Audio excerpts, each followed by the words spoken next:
First off, the Baltimore Ravens. I think that the Baltimore Ravens, outside of throwing the football, they were the best run defense in football. They were very good in points allowed. It was that pass defense in the very, very first weeks that was kind of, alarming. They ended up finishing at 27th overall in passing yards allowed, which is not great. But towards the end of the season, after week 10, they kind of turned that around, right? They got a lot better once they moved Humphreys down back to his natural spot and kind of, moved Nate Wiggins over to that other edge. And they looked great from week 10 all the way into the playoffs.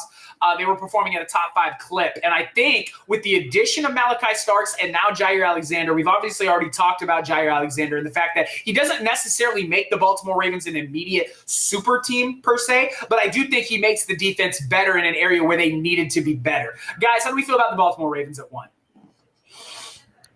It's hard to argue against it. Agreed. Yeah, so my thought process is by adding Jair Alexander, obviously you're going to have opportunities to create new packages. And so with that being said, that just makes that defense a little bit more stronger, a little bit more dynamic. It definitely puts them into a new category for that defense. And it puts it puts less pressure on Lamar Jackson. And I think that we all can agree that's why we say this year is it's a must, right? You got to make it now that you have a defense that's going to keep you in ball games, and then you be able to do your own thing, and there's less pressure. Anytime, guys, that there's a defense that can keep you in games, such as like the Giants, for instance. If we bring up the Giants, they're going to be able to keep Russ in games. Now think of a 10X team like the Ravens be able to do that for Lamar Jackson. There's no excuse for Lamar Jackson at this particular point by having that kind of defense in that squad. And, having Hamilton out there, Humphreys, adding Malachi Starks, Mike Green. The list goes on, Nate Wiggins. And then the defensive line. I think the defensive line is the only place I feel that there could be a small, very, very slim and small hole. But everywhere else is elite. Everywhere else, from the second tier to the third secondary. It's the only thing.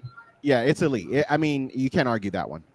100%. And you're looking at a team that a year ago was the best run defense in football. I know they finished near the bottom of the pack in terms of pass defense, but when you look at their total defense, they didn't really let teams go crazy in yards. They were top 10 in yards allowed.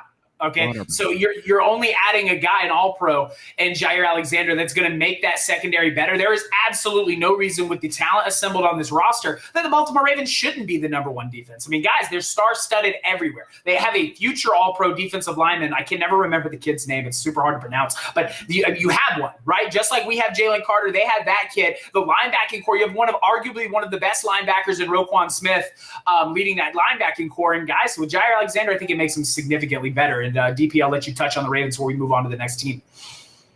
Man, so isn't this just part of Baltimore's brand?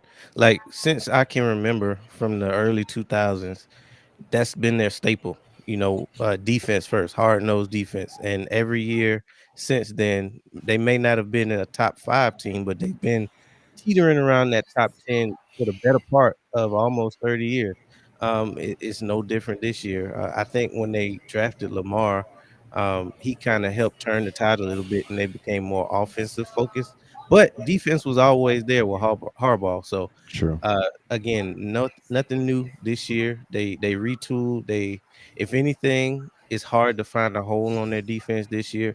One thing that we never really talk about is the impact that defense has on the offense. Yes, they give you more chances, but more importantly, they keep points off the board. And with that combination of what they got going on the offensive side of the ball, which we'll talk about later, it's hard to not put them in that number 1 spot. Absolutely. Couldn't agree more. They're a star-studded team. They've earned the right to be one of the better defenses in the NFL if they can get that secondary cleaned up.